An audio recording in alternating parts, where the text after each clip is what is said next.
Shalom Bapak Ibu yang dikasih Tuhan. Puji Tuhan, hari ini kita bisa melaksanakan ibadah. Mari kita datang, kita sujud menyembah Tuhan dengan kesungguhan hati kita. Kita datang ke hadirat-Nya, mengucap syukur kita kepada Tuhan. Mari semua kita tundukkan kepala. Haleluya.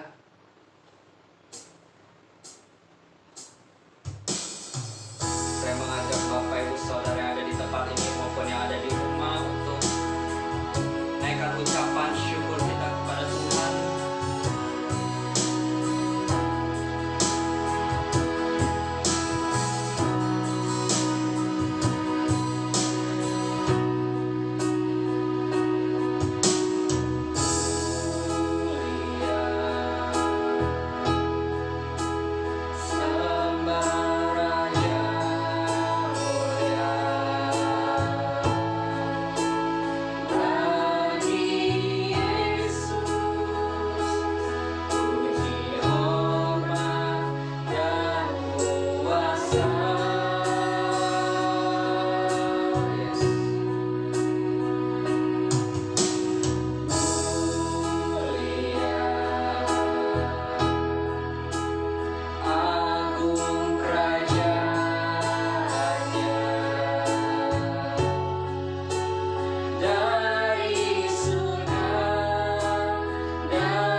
setiap kami Tuhan. Engkau telah naik ke surga menjadi Raja bagi setiap kami Tuhan Yesus.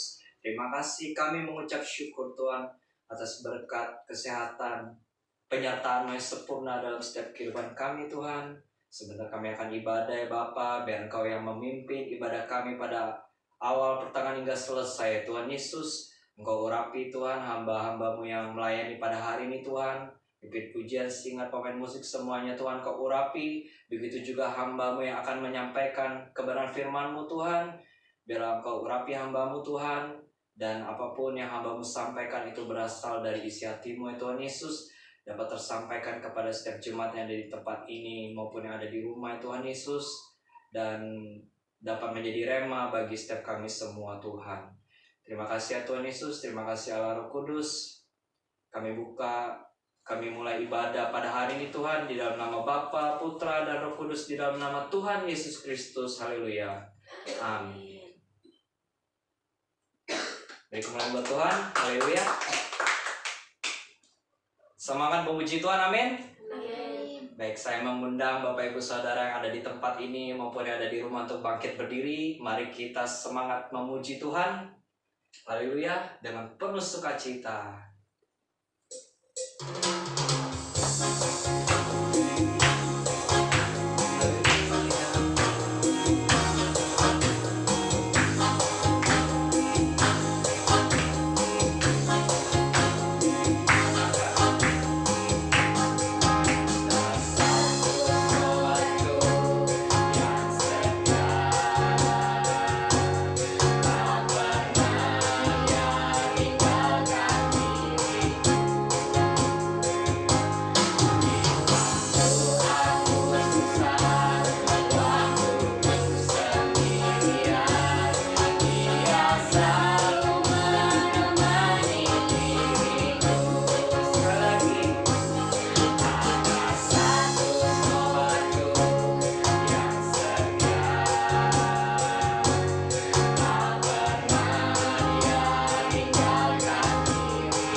Haleluya. Mari kita persiapkan hati kita untuk masuk dalam kebenaran firman Tuhan. Mari kita tundukkan kepala, kita lebih sungguh lagi datang ke hadirat-Nya. Haleluya.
Engkaulah kekuatan bagi kami ya Tuhan.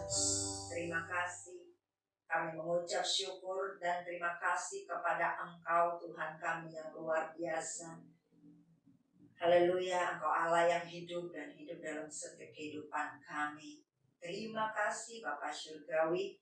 Haleluya, pada saat ini saatnya kami mendengarkan isi hatimu. Berfirmanlah ya Tuhan lewat hamba-Mu. Sucikan kuduskan hamba-Mu. Biarlah setiap perkataan yang keluar dari mulut bibir hamba-Mu berasal daripada Engkau. Dan setiap firman disampaikan boleh kami tanggap dan boleh kami mengerti. Bukakan setiap mata rohani kami. Selubung-selubung kami yang tertutup dengan ilah-ilah dunia ini dibukakan dengan selubung Kristus. Pujilah namamu Tuhan sekarang sampai selama-lamanya. Kami siap untuk mendengarkan kebenaran firman-Mu Tuhan di dalam nama Bapa, Putra dan Roh Kudus, dalam nama Tuhan Yesus Kristus. Haleluya. Amin. Shalom, kekasih dalam Tuhan. Tuhan Yesus berkati. Puji Tuhan. Kita kembali berjumpa. Kita boleh mendengarkan kebenaran firman Tuhan. Pasti kabar kita sukacita senantiasa dan pasti luar biasa. Amin. Karena Allah kita adalah Allah yang dahsyat, Allah yang hidup, Allah yang luar biasa. Amin. Haleluya. Puji Tuhan. Mari minggu kemarin kita berbicara tentang terobosan. Kenapa orang tidak mengalami terobosan? Karena enggan berubah. Nah, saat ini kita bahas lagi setiap kekristenan kita harus mengalami terobosan. Ya, terobosan rohani dalam setiap kehidupan kita sebagai orang-orang percaya. Amin. Jadi kita kembali, kenapa sih kita gagal dalam mencapai terobosan itu atau mengalami terobosan itu? Nah, terobosan kerohanian adalah suatu keadaan di mana seorang Kristen yang tidak lagi berjalan dalam keterbatasan manusianya, tidak lagi menuruti pola berpikir natural atau manusiawi, tapi bergerak menurut pimpinan Roh Kudus sehingga membawa perubahan dalam diri kita dan mempengaruhi komunitas di sekitar kita. Jadi ada dampak yang terjadi dalam kehidupan kita. Kita tidak hidup di dalam keduniawian atau manusiawi kita, tapi kita berjalan dalam pimpinan Roh Kudus. Sehingga kita akan banyak mengalami terobosan demi terobosan dalam hidup kita. Dan tidak heran banyak yang terjadi anak Tuhan, ya, baik itu gembala sidang, mungkin pemimpin jemaat, mungkin itu juga jemaat Tuhan yang mungkin rajin beribadah, rajin melayani, namun tanpa pengertian yang benar di dalam Tuhan. Sering terjadi, ya, dalam kehidupan kita banyak orang. Kenapa? Karena banyak orang pun pelayanannya luar biasa, rajin beribadah, tidak ada jaminan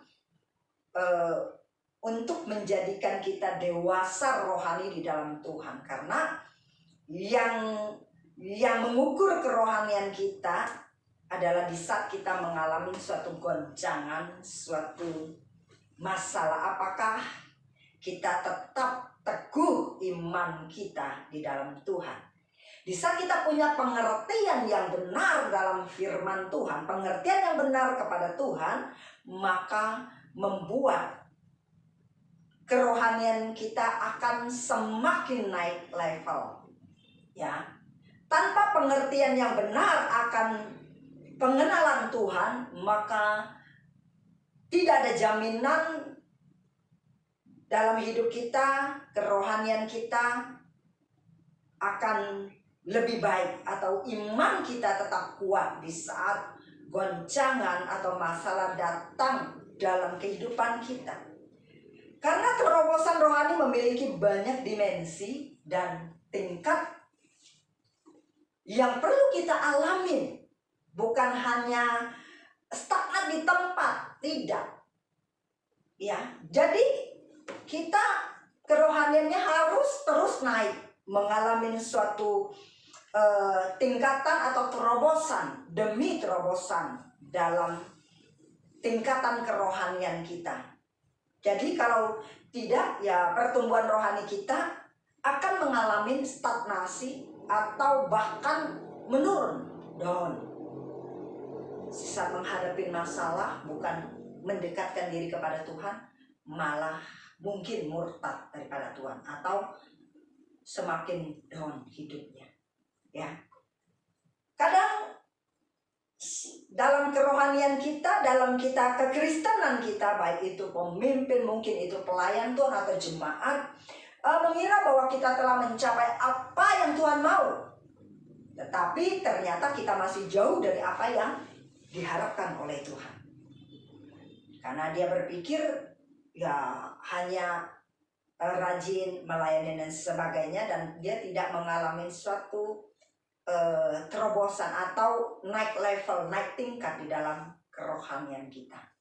Ya, jadi tidak cuma asal melayani, asal ke gereja. Jadi kita harus apa? Ada, semakin kita mempunyai haus dan lapar akan Tuhan, semakin kita harus tahu kehendak Tuhan, sehingga membuat kita untuk lebih mengalami suatu terobosan demi terobosan dalam hidup kita. Ya, jadi contoh misalnya kayak kita melayani, misalnya dari kita baru bertobat misalnya lah, dari baru bertobat menjadi jemaat, terus dari menjadi jemaat kita harus terobos menjadi pelayan. Pelayan bukan hanya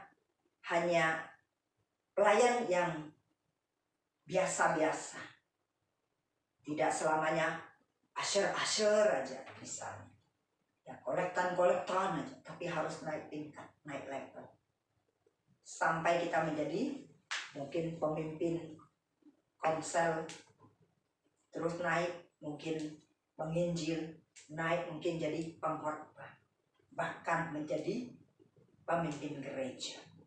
Nah, gereja harus semakin berkembang, ya, tidak hanya stagnan di tempat satu, dan akan terus berkembang karena makin banyak jiwa yang harus kita tuai. Amin. Nah, kita lihat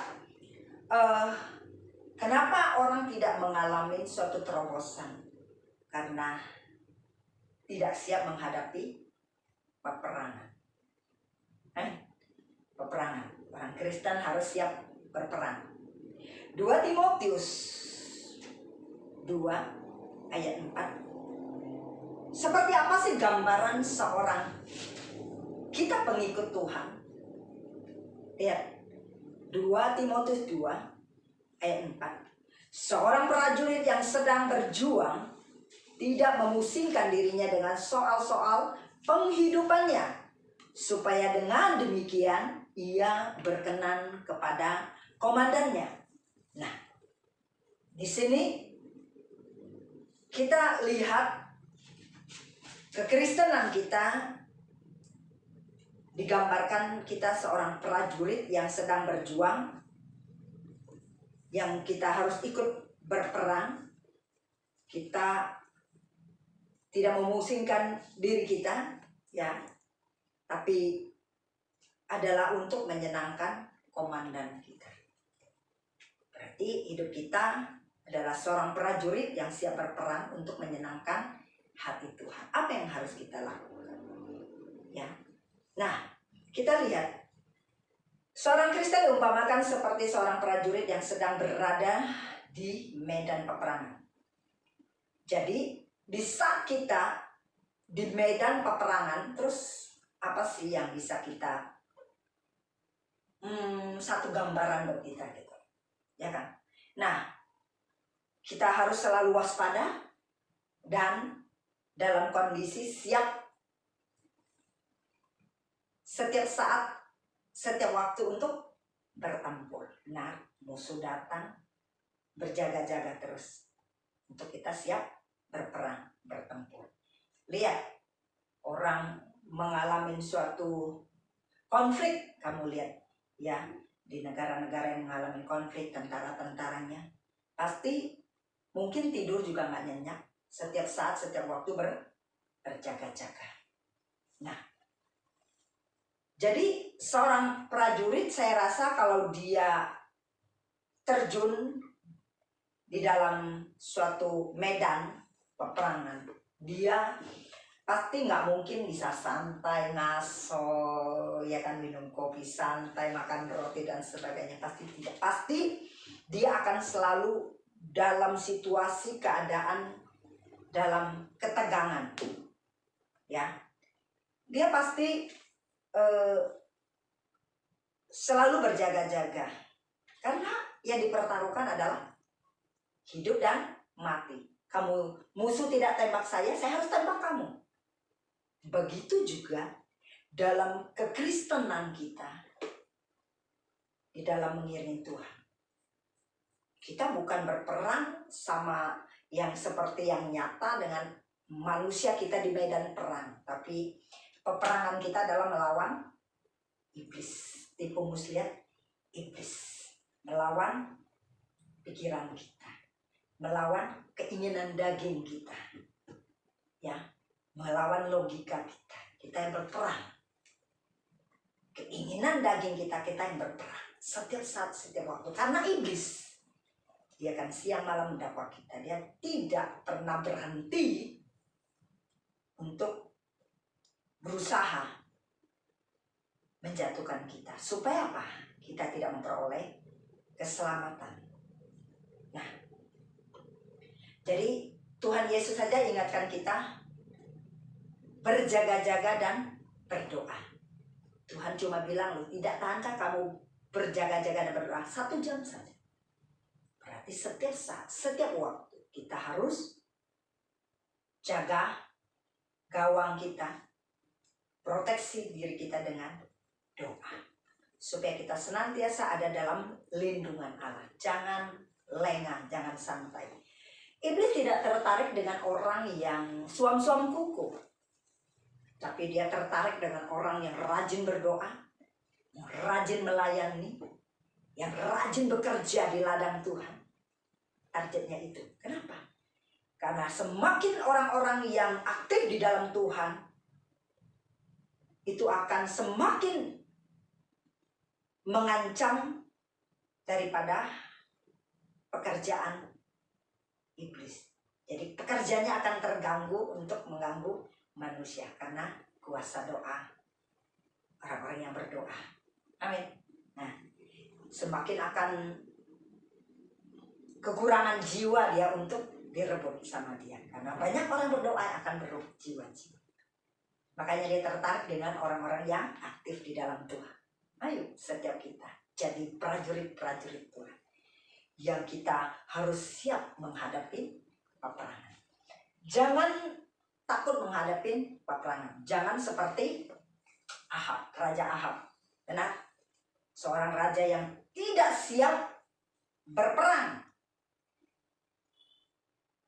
Di dalam raja-raja, ketika Raja Aram Ben-Hadad mengirim utusannya kepada Raja Ahab dengan pesan apa sih yang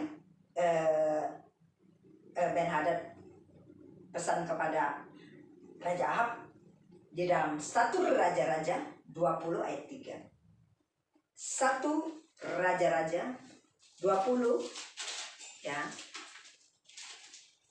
Ayat 3 di sini dikatakan, dengan pesan, beginilah pesan Ben-Hadad, emasmu dan perakmu adalah milikku, dan juga istri-istri dan anak-anakmu yang cantik-cantik adalah milikku. Ayat 4, Raja Ahab berjawab, Raja Israel menjawab, katanya, seperti bicaramu, itulah ya Tuanku Raja. Aku ini dengan segala yang ada padaku adalah milikmu. Bayangkan seorang raja dengan begitu gampangnya dia, dengan begitu dia seolah lepas tanggung jawab dia, dengan menyerahannya begitu saja. Ya, kita orang-orang Kristen tidak seperti demikian. Tidak seperti Raja Ahab. Tapi lihat di ayat 8. Untung ya para tua-tuanya mendukung. Lalu kata semua tua-tua dan segenap rakyat itu kepadanya, jangan dengarkan, jangan luluskan. Terus kelanjutan di ayat 20-21. Lalu mereka masing-masing membunuh lawan yang dihadapinya, sehingga orang Aram itu melarikan diri dari dan dikejar oleh orang Israel. Tetapi Ben-Hadad Raja Aram dapat meluputkan diri dengan naik kuda beserta sejumlah orang berkuda. Juga Raja Israel maju lalu memusnahkan kuda dan kereta itu dan mendatangkan kekalahan yang besar kepada orang Aram. Nah, di sini kita lihat terjadilah peperangan. Ya. Jangan seperti Raja Ahab. Ya, tapi jadilah seperti semua tua-tua yang ada di Israel. Yang katanya jangan dengarkan, jangan luluskan. Kenapa? Karena para pendukungnya, para tua-tuanya tahu siapa yang ada di pihak dia. Tuhan ada di pihak dia. Bila Tuhan yang ada di pihak dia, pasti dia akan menjadi pemenang. Lihat ayat 20-21. Lihat kan, mengalami kemenangan. Nah, mari setiap kita jangan kita takut untuk berdoa untuk mengalahkan peperangan. Ya. Nah, contoh lagi, Rasulullah tidak siap menghadapi peperangan dalam mental dan pikirannya. Padahal hari-hari dia melihat mukjizat yang dilakukan Tuhan Yesus bersama dia. Benar, di saat Tuhan Yesus mau disalib, dalam satu malam sebelum ayam berkokok, dia sudah menyangkal Tuhan Yesus 3 kali. Ya. Kenapa? Karena dia tidak siap untuk berperang. Kenapa? Karena dia ikutin pola pikir dia, ya, mental dia, ya, bukan mental Kristus, bukan pikiran Kristus. Dia masih memakai pikiran dan mental secara daging, yaitu manusiawi. Tapi di saat Roh Kudus turun atas dia, ya, Roh Kudus turun atas dia, maka yang dia pakai apa? Mental daripada Tuhan, ya, pikiran daripada Tuhan. Sehingga dia sekali berkhotbah 3.000 orang bertobat. Mari setiap kita anak-anak Tuhan miliki mental Tuhan Yesus, miliki pikiran Kristus. Kenapa? Supaya kita siap untuk berperang melawan apa? Tipu muslihat siasat daripada iblis. Apa yang kita hadapi saat ini? Ayo berperang. Lewat apa? Doa. Perlengkapan kita, senjata kita adalah firman Tuhan. Amin. Siap kita berperang dengan siapa? Penguasa-penguasa di udara, penghulu-penghulu dunia, pemerintah-pemerintah di udara, roh-roh jahat. Kita harus perangin pikiran kita, mental kita yang harus kita persiapkan dengan mental Kristus, pikiran Kristus. Supaya apa? Kita mengalami kemenangan di dalam peperangan. Jangan takut untuk menghadapi masalah, menghadapi apa yang Tuhan izinkan terjadi. Hanya kita percaya senjata kita adalah firman Tuhan. Amin. Nah, mungkin seperti Raja Saul dengan Goliat, Gideon yang dari berapa puluh ribu diseleksi hanya menjadi 300 dari cara minum. Ya, Tuhan hanya bilang, yang takut dan gentar diminta pulang, tidak ikut, disuruh berperang.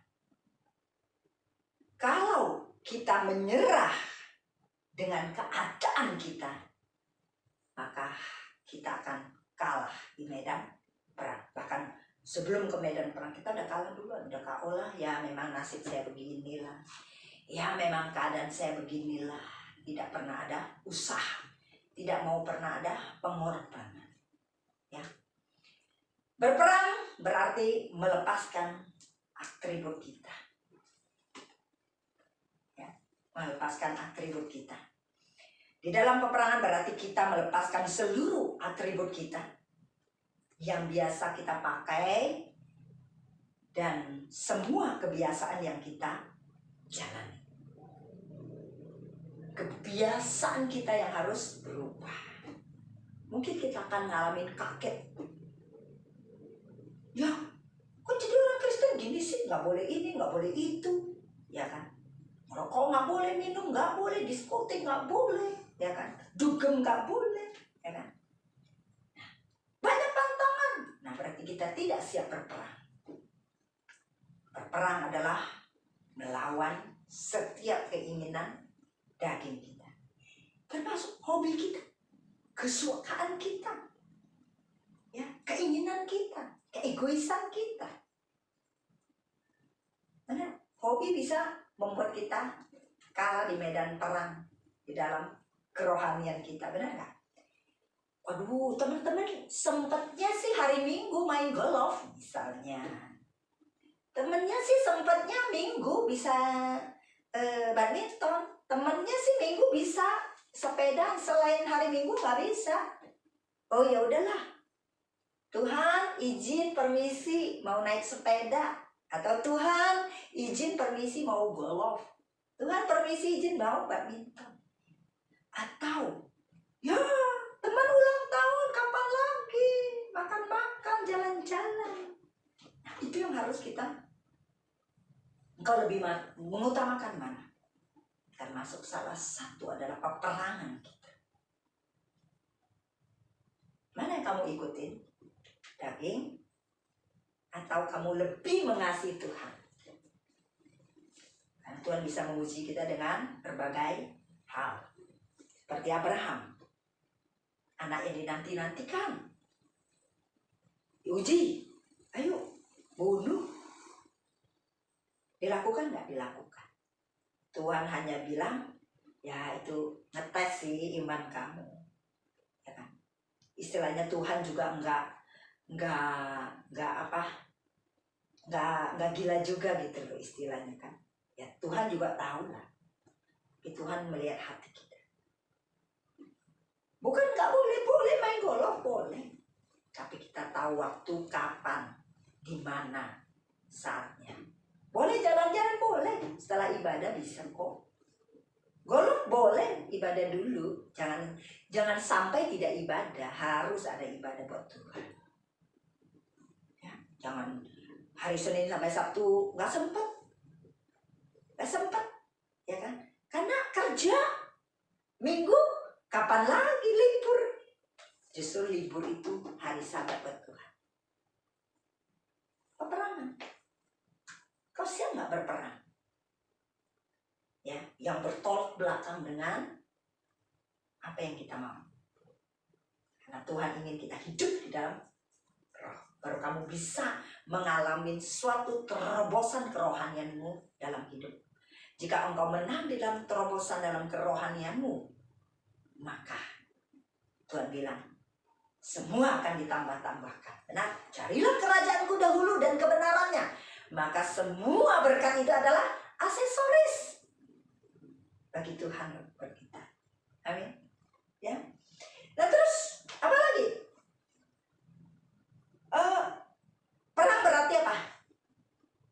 Mungkin gak kita santai enjoy ngipas-ngipas gitu, mikirin yang enak-enak, makanan ayam dan sebagainya. Enggak, makan pun mungkin buru-buru. Pasti situasinya apa? Tegang, siap mati. Karena dia di sini dikatakan tidak mementingkan diri kita, tidak memikirkan lagi diri kita. Yang kita pikirkan kita sebagai prajurit Tuhan, apa maunya Tuhan dalam hidup saya, agar hidup saya menyenangkan hati Tuhan. Gitu ya. Kita harus berani menghadapi resiko. Disiplin tinggi. Kekristenan kita juga. Apa yang Tuhan firmankan? Tuhan tidak bilang kamu rajin ke gereja ya masuk surga, enggak. Rambu-rambu lalu lintas Tuhan, rambu-rambu untuk syarat untuk masuk surga adalah menjadi pelaku firman Tuhan. Karena bukan pendengar loh, bukan baca doang, enggak. Tapi yang melakukan kehendak Bapakku di surga, berarti yang melakukan firman Tuhan. Standarnya juga tinggi. Karena surga bukan tempat yang abal-abal, tapi intelektual. Ya. Harga nilai yang tertinggi. Tidak bisa diukur dengan harta dunia. Tuhan punya surga dan bumi. Bila kalau surga aja Tuhan berikan buat kita, berarti dunia ini apa? Aksesoris. Nah, terus apa lagi? Selalu waspada. Berarti peperangan berbicara tentang pengorbanan, penyalipan daging. Contoh seperti siapa? Sakeus. Coba lihat Lukas 19 ayat 1-10. Yesus masuk ke kota Yeriko dan berjalan terus melintasi kota itu. Di situ ada seorang bernama Sakeus, kepala pemungut cukai, dan ia seorang yang kaya. Ia berusaha untuk melihat orang apakah Yesus itu, ya. Tetapi ia tidak berhasil karena orang banyak. Sebab badannya pendek, maka berlarilah ia mendahului banyak orang. Lalu memanjat pohon ara untuk melihat Yesus yang akan lewat di situ. Ketika Yesus sampai ke tempat itu, ia melihat ke atas dan berkata, Sakeus, segeralah turun, sebab hari ini aku harus menumpang di rumahmu. Lalu Sakeus segera turun dan menerima Yesus dengan sukacita. Tetapi semua orang yang melihat hal itu bersungut-sungut, katanya, ia menumpang di rumah orang berdosa. Tetapi Sakeus berdiri dan berkata kepada Tuhan, Tuhan, setengah dari milikku akan kuberikan kepada orang miskin, dan sekiranya ada sesuatu yang kuperas dari seseorang akan kukembalikan 4 kali lipat. Apa yang terjadi? Kata Yesus kepadanya, hari ini telah terjadi keselamatan kepada rumah ini karena orang ini pun anak Abraham. Pengorbanan daripada Sakeus. Dia orang yang cukup terkenal, hebat, disegani, pemungut cukai, kaya raya, ya. Tapi dia mau mengorbankan apa yang ada pada dia, merendahkan diri. Dia berlari untuk mendahului orang, naik di atas pohon, perjuangan kan, supaya dia bisa melihat Tuhan. Bahkan setelah dia bertemu dengan Tuhan, dia bilang apa? Ya, dia bilang, Tuhan, setengah dari milikku akan kuberikan kepada orang miskin. Dan sekiranya ada sesuatu yang kuperas dari seseorang akan kukembalikan 4 kali lipat. Dalam mengiringi Tuhan, untuk mencapai suatu terobosan, siapkah kita berperang juga dalam hal mamon? Ya. Dalam masalah mamon buat Tuhan juga. Apakah kita mengasihi, mencintai uang lebih daripada segalanya, daripada Tuhan? Mari belajar seperti Sakeus. Ya. Sakeus mengorbankan, begitu dia berjumpa dengan Tuhan, dia berusaha memberikan yang terbaik buat Tuhan. Ya. Mengorbankan hartanya. Ya. Untuk apa? Untuk menyenangkan hati Tuhan. Dia mau bertobat. Dia mau mengalami suatu terobosan. Tapi ada harga yang dia bayar. Bayangin, separuh harganya dia kasih buat orang miskin. Bukan hanya itu katanya, kalau ada sesuatu yang dia peras dari seseorang, dia akan kembalikan 4 kali lipat. Artinya, di saat kita siap berperang, berarti kita siap untuk atribut atau kepribadian kita yang tidak sesuai dengan kehendak Tuhan atau kemanusiaan kita harus kita buang, kita pangkas. Kita hanya pakai atributnya Tuhan. Kita harus siap untuk berperang. Nah, terus kenapa sih kita harus selalu siap dalam menghadapi peperangan? Karena kehidupan iman kita selalu diuji dalam peperangan yang harus kita hadapi setiap hari. Karena kita akan mengalami naik level. Kerohanian kita dari sehari akan ke sehari dan sehari. Dari satu kemuliaan ke kemuliaan lain. Dari satu mukjizat ke mukjizat lain. Amin. Makanya setiap kita dekat dengan Tuhan, intim dengan Tuhan, mengerti kehendak Tuhan. Amin. Ya. Tiada hari tanpa peperangan dengan si jahat. Ya. Di saat kita mau melakukan kebaikan, pasti kita dikecokkan. Contoh satu, niat kita tuh mau puasa, mau lebih baik, mau lebih tenangkan diri. Ada aja misalnya kita kerja di kantor, ada aja biang keroknya. Entah kiri kanan bikin kita emosi, bikin kita marah, entah di rumah. Benar? Supaya kita emosi di saat puasa, akhirnya batal. Ya kan? Kan emosi. Puasa berarti nahan emosi, nahan amarah. Tapi ada aja di samping kiri kanan yang membuat kita marah, memancing, mencuri damai sejahtera kita, ya, membuat kita, memancing kita marah, membuat kita terkecoh. Ya. Nah, jadilah orang Kristen yang gagah perkasa dan menjadi tentaranya yang perkasa, menjadi tentaranya yang berani. Artinya apa? Berani berkorban, berani berperang untuk Tuhan. Amin.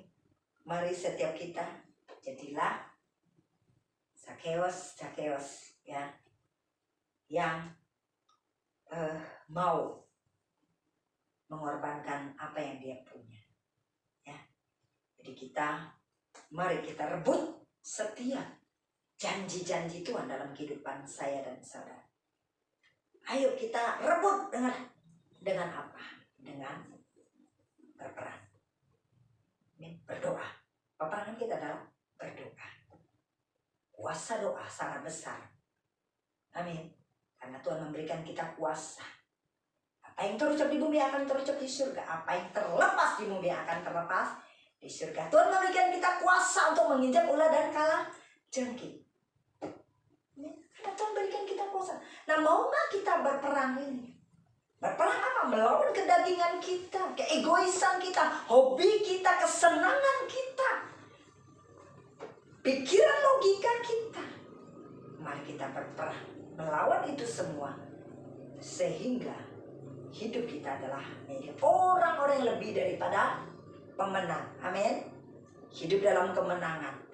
Amin. Haleluya. Bersama Tuhan Yesus, kita adalah orang-orang yang lebih daripada pemenang. Ya. Kita akan menjadi orang yang luar biasa dalam Tuhan. Haleluya. Terima kasih. Mari kita tundukkan kepala. Terima kasih Bapa Surgawi. Kalau hari ini Tuhan mengingatkan kami bahwa jangan pernah kami takut untuk masuk di dalam peperangan kami, supaya kami boleh meraih setiap janji-janji Tuhan dalam setiap kehidupan kami. Karena kami tahu Kuasa dan otoritas Tuhan berikan buat kami. Kami adalah orang-orang yang lebih daripada pemenang karena Tuhan beserta dengan kami. Terima kasih Bapa Surgawi. Haleluya Tuhan. Biarlah kami boleh mengalami dari satu terobosan ke terobosan yang lain. Kami boleh, kerohanian kami boleh semakin naik level di dalam Engkau. Terima kasih Tuhan. Haleluya. Biarlah Tuhan, kami boleh mengalami mujizat demi mujizat dalam kehidupan kami. Kami Tuhan akan menjadi saksi-saksi hidup. Materaikan kebenaran firman-Mu dalam kehidupan kami.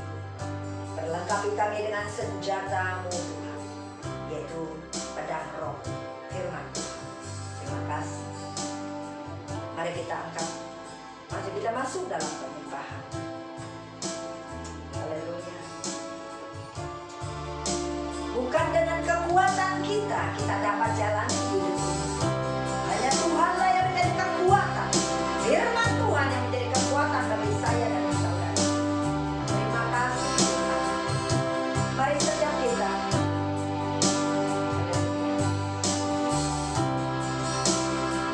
persiapkan hati kita masuk dalam penyembahan.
Terima kasih.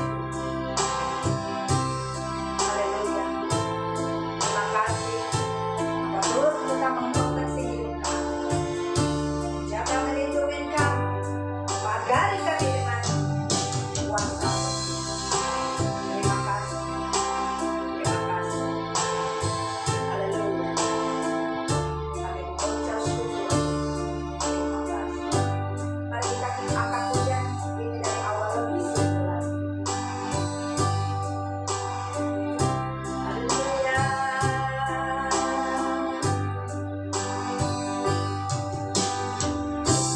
Dengan kekuatanmu ku dapat jalani hidupku. Amin. Tanpa Tuhan yang di sampingku, ku tak mampu sendiri. Amin. Engkaulah kuatku yang menopangku, Amin. Ku pandang wajah-Mu dan berseru, pertolonganku datang dari-Mu. Peganglah tanganku, jangan lepaskan. Kaulah harapan dalam hidupku.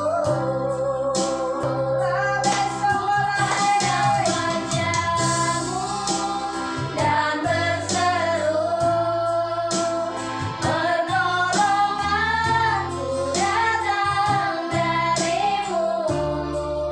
Peganglah tanganku, jangan lepaskan.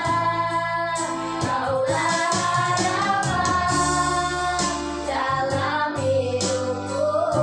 Memandang wajah-Mu dan berseru, pertolonganku datang dari-Mu. Peganglah tanganku, jangan lepaskan. Kaulah harapan dalam hidupku. Kaulah harapan dalam hidupku. Kaulah harapan dalam hidupku. Kaulah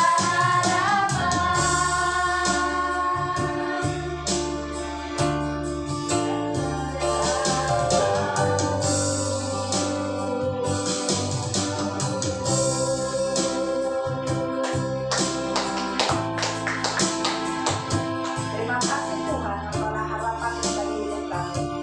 Dan puji-pujilah nama-Mu Tuhan sekarang sampai selama-lamanya. Haleluya Tuhan. Terima kasih untuk firman-Mu pada hari ini. Ialah segala puji, syukur, hormat, kemuliaan hanya bagi-Mu. Dalam nama Bapa, Putra, dan Roh Kudus, dalam nama Tuhan Yesus Kristus. Haleluya. Amin.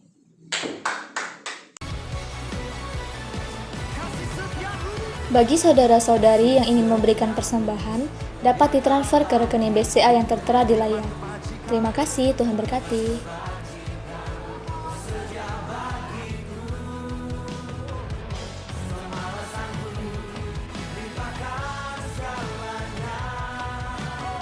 Mari saudara terkasih dalam Tuhan, kita bersatu dalam doa syafaat. Bapa kami dalam surga, Tuhan Yesus Kristus, terima kasih Tuhan untuk ibadah raya-Mu pada hari ini yang telah Engkau perlancar dari awal, pertengahan hingga akhir. Tuhan, terima kasih juga untuk setiap firman yang telah Engkau sampaikan kepada kami semua melalui hamba-Mu Tuhan. Urapilah kembali hamba-Mu dengan urapan baru daripada Engkau. Apa yang menjadi kerinduan hati-Mu boleh lebih lagi disampaikan melalui hamba-Mu, sehingga dapat disampaikan kepada kami semua. Dan juga Tuhan, kami mau sepakat saat ini mengangkat tangan kami. Kami mau berdoa untuk Ibu Fendi Febrenita yang telah Engkau percayakan menggembalakan jemaat di GPR Living Bread Tuhan. Tuhan, kami percaya di saat Engkau Tuhan Allah yang memilih, Engkau juga Tuhan Allah yang menyertai. Dalam setiap pelayanannya Engkau Tuhan turut campur tangan. Kirimkan malaikat-malaikatmu untuk menyertai dalam setiap langkah hidupnya. Setiap serangan balik berupa apapun panah daripada si jahat, semua kami mau tolak, patahkan, hancurkan dalam nama Tuhan Yesus Kristus. Dan juga Tuhan, roh hikmat, marifat, kebijaksanaan semakin Engkau tambah-tambahkan kepada beliau. Dan juga jubahkan dan hati senantiasa menyertai dalam setiap pelayanannya Tuhan. Engkau lebih lagi turut campur tangan dalam pelayanannya. Setiap orang yang sakit boleh disembuhkan, yang berbeban berat boleh dilepaskan di dalam nama-Mu Tuhan Yesus Kristus. Dan juga Tuhan, untuk hamba-Mu yang sudah melayani Engkau, baik WL, singer, pemain musik, dan yang terlibat dalam pelayanan sekecil apapun dalam ibadah raya pada hari ini, Engkau Tuhan Allah yang mengurapi kami kembali dengan urapan baru daripada Engkau. Ikat kami semua dengan tali kasih-Mu, agar kami boleh lebih lagi melayani Engkau dengan satu kesatuan hati. Setiap roh pemecah belah, kami mau tolak, patahkan, hancurkan dalam nama Tuhan Yesus Kristus. Terima kasih Tuhan untuk setiap ibadah-Mu, dan juga Tuhan kami mau berdoa bagi bangsa kami Indonesia. Tuhan, Engkau Allah turut campur tangan dalam keadaan bangsa kami Indonesia Tuhan. Berilah roh sukacita, damai sejahtera atas Indonesia Tuhan. Setiap roh yang menghancurkan negara kami, setiap roh yang mengicaukan keadaan negara kami mau tolak, patahkan, hancurkan dalam nama Tuhan Yesus Kristus. Dan juga berikan hikmat marifat kepada Pak Joko Widodo untuk memimpin negara ini Tuhan, agar menjadi negara yang semakin maju dan yang mengalami terobosan dalam berbagai bidang Tuhan. Dan juga Tuhan terutama berikan roh takut akan Engkau kepada setiap pemimpin-pemimpinnya Tuhan, agar mereka memimpin di dalam jalan-jalan kebenaran-Mu Tuhan. Dan juga Tuhan, kami mau berdoa untuk tangan-tangan yang sudah memberikan persembahan maupun yang belum sempat memberikan persembahan. Engkau Tuhan Allah memberkati Tuhan, agar kami boleh lebih lagi memberkati untuk kemuliaan nama-Mu. Terima kasih Tuhan Yesus, Engkau sempurnakan doa kami. Dan juga Tuhan, untuk setiap jemaat-jemaat yang ada di tempat ini maupun yang ada di rumah, Engkau Tuhan Allah yang mengurapi kami semua. Beri kami lebih lagi hati yang mau rindu akan hadirat dan firman-Mu Tuhan, sehingga kami boleh semakin diperbaharui di dalam Engkau Tuhan. Dan juga kami boleh memiliki roh taat setia kepada Engkau Tuhan. Terima kasih Tuhan Yesus, di dalam nama Tuhan Yesus Kristus kami mengucap syukur dan berdoa. Haleluya, amin. Mari kita angkat kedua tangan kita, kekasih-kekasih dalam nama Tuhan Yesus Kristus. Terimalah berkat, kasih karunia, berkat damai sejahtera, sukacita yang berlimpah-limpah, penyertaan Roh Kudus sekarang sampai selama-lamanya, sampai Tuhan membawa kita pulang ke rumah Bapa di surga untuk hidup kekal sampai selama-lamanya. Setiap kita sudah menerima berkat Tuhan, katakan amin. Dan anugerahnya sangat besar.